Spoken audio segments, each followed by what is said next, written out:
పేదవాడి కంట కన్నీరు తుడవటమే లక్ష్యంగా రాజకీయాలు ప్రారంభించి ఆంధ్రప్రదేశ్ రాష్ట్ర రాజకీయాల్లో ఒక ప్రత్యేక వరవడిని సృష్టించి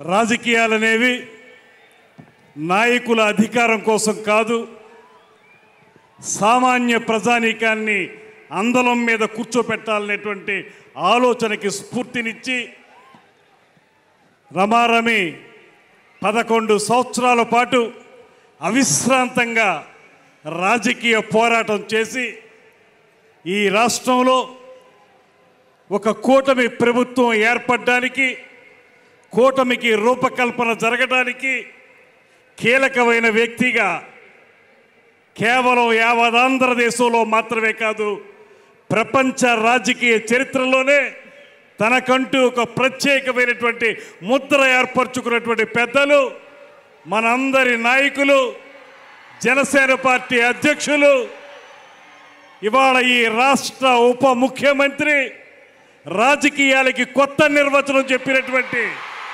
శ్రీ పవన్ కళ్యాణ్ గారికి మనందరి తరపున కూడా ప్రత్యేకమైనటువంటి ధన్యవాదాలు తెలియజేస్తూ, వేదిక మీద ఉన్నటువంటి ఈ కార్యక్రమాన్ని తన నేతృత్వంలో అత్యద్భుతంగా నిర్వహించినటువంటి నాదెండ్ల మనోహర్ గారు, అదేవిధంగా పెద్దలు శ్రీ నాగబాబు గారు, నూతనంగా శాసనమండలి సభ్యునిగా ఎంపికైనటువంటి శ్రీ నాగబాబు గారు, వేదిక మీద ఉన్నటువంటి 50 మంది పార్లమెంటు సభ్యులకు, శాసన సభ్యులకు, శాసన మండలి సభ్యులకు, అదేవిధంగా వివిధ కార్పొరేషన్ల చైర్పర్సన్స్కు, డైరెక్టర్లకు, అన్నిటికంటే మించి ఇవాళ పవన్ కళ్యాణ్ గారి పిలుపు మేరకు జనసేన పార్టీ జెండా రెపరెపలాడుతుందంటే దానికి ప్రధాన కారకులైనటువంటి 50 మంది జన సైనికులకు, వీర మహిళలందరికీ కూడా నమస్సుమాంజలి తెలియజేస్తా ఉన్నాను.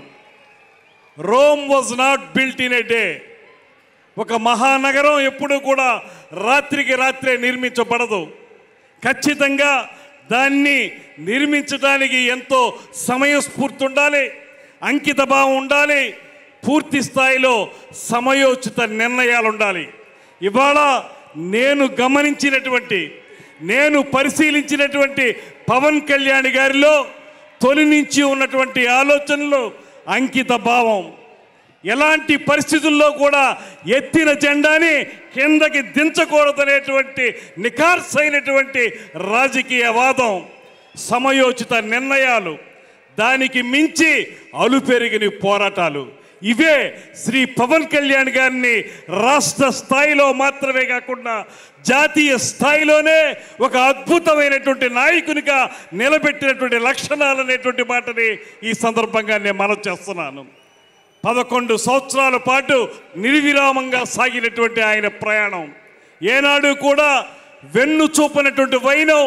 ఆ రోజు 2019లో మనందరం కూడా ఓడిపోతే ఒకే ఒక్క సీట్ వస్తే కూడా మంగళగిరి ఆఫీసులో ఆయన చెప్పిన మాట నాకు ఇప్పటికీ కూడా చెవుల్లో గింగురుమంటూనే ఉంటుంది. ఆయన ఒకే ఒక్క మాట చెప్పారు, ఓటమనేది నన్ను 1 గంట మాత్రమే బాధ పెట్టింది. ఆ తర్వాత నేను అనుకున్నాను, ఈ కంఠంలో ప్రాణం ఉన్నంత వరకు కూడా జనసేన పార్టీ జెండాని నిలబెట్టాలనేటువంటి మాటతోనే నేను ముందుకు వెళ్ళాననేటువంటి మాట వారు చెప్పింది. అదే మాకు శిరోధార్యమైంది. ఇవాళ ఆయన మాట ప్రకారమే ఆయనతో కలిసి ప్రయాణం చేస్తూ ఉన్నాం.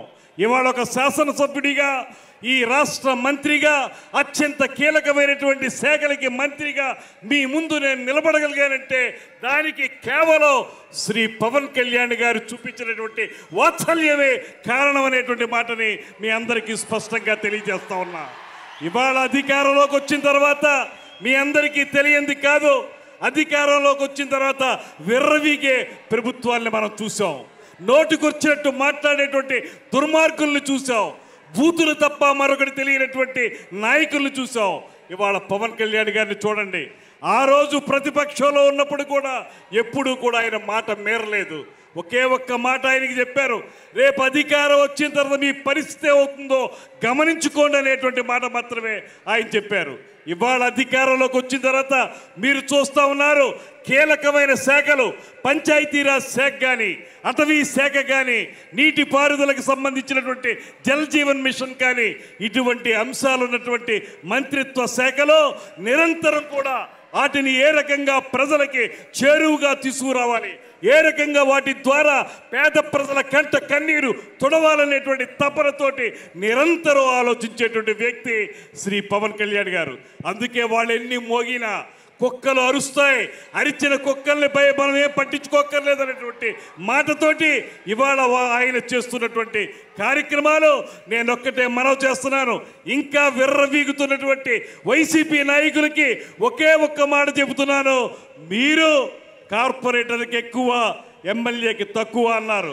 ఇవాళ నేను చెప్తా ఉన్నాను, మీ తండ్రి రాజశేఖర్ రెడ్డి కాకపోతే నువ్వు కనీసం కౌన్సిలర్ కూడా అయి ఉండేవాడు కాదనేటువంటి మాటని ఈ సందర్భంగానే మనం చేస్తున్నా.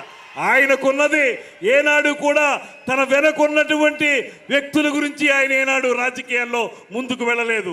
తన ముందున్నటువంటి ప్రజానీకాన్ని, తన వెంట నడుస్తున్నటువంటి జన సైనికుల్ని దృష్టిలో పెట్టుకునే ఆయన రాజకీయాన్ని నడిపారు. అందుకే ఇవాళ ప్రపంచవ్యాప్తంగా ఒకే ఒక్క మాట చెప్తున్నారు, 100% స్ట్రైకింగ్ రేట్.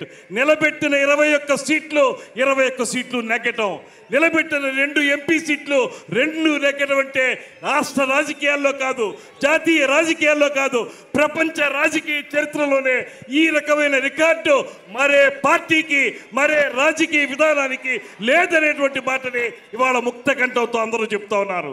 ఈ సందర్భంగా ఒక్కటే నేను మనవి చేస్తున్నాను, ఒక సరైన దిశానిర్దేశం ఇవాళ మనకు చేయబోతున్నారు శ్రీ పవన్ కళ్యాణ్ గారు.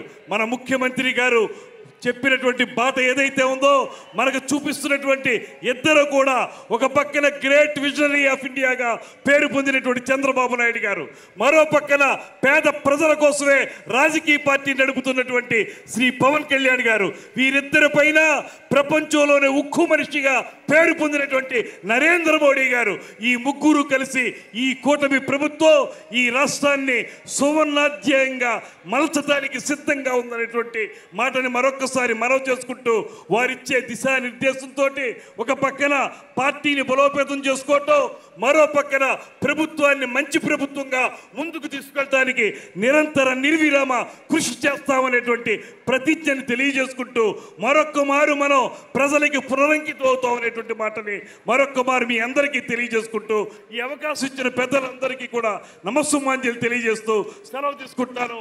నమస్కారం. జై జనసేన.